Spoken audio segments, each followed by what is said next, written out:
The pressure on doctors to prescribe contraceptives. Hippocrates, who lived 4 centuries before Christ, is considered the most outstanding physician in the history of medicine.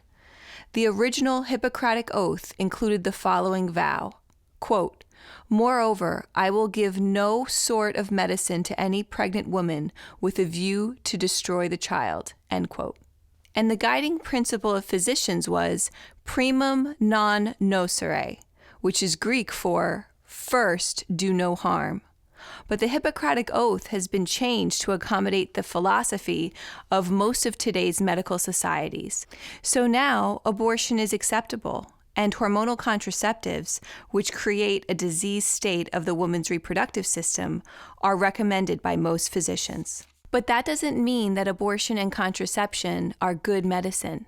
In fact, they are both bad medicine. The guidelines and standards of contraception prescription have been promulgated by the medical societies for a culture that demands sex without respect and commitment.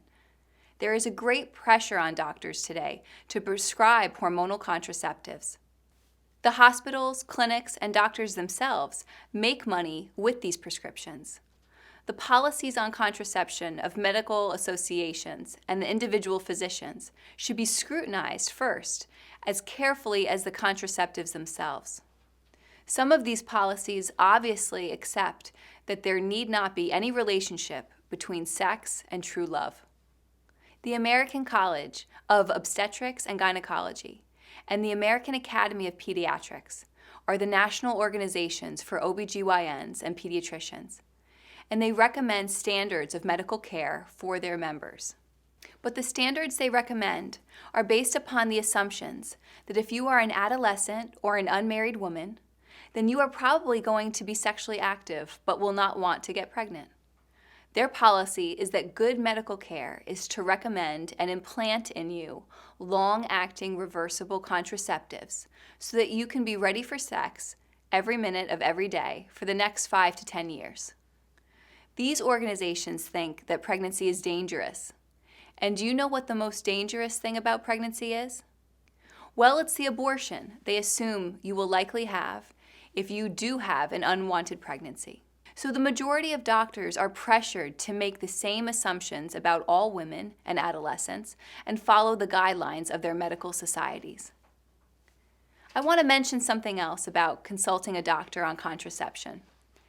Adolescents are legally entitled to contraceptives without parental consent. Why? Well, they are capable of getting pregnant, and they are legally entitled to abortions without parental consent. So doctors tell parents they must speak confidentially to adolescents, and the parent is asked to leave the room, and the doctor follows the national guidelines we have discussed and recommends the implantation of LARCs to the adolescent. But parents and children, especially mothers and daughters, can talk before going to the doctor, and they can agree that mom will be present at all times so that mom and daughter can listen and discuss everything. The doctor will respect this request. Contraceptives are a multi-billion-dollar business, and the pharmaceutical industry spends enormous amounts of money to advertise these products, including promotions and incentives for doctors. Medical education, and more importantly, doctors' prescribing habits are strongly influenced by the incentives. And the doctors themselves can make much more money prescribing contraceptives than they would counseling on fertility awareness methods. It's easy for a doctor to shut down a woman's reproductive system. It is much more difficult to treat holistically, and this has led to failed relationships and unhappiness.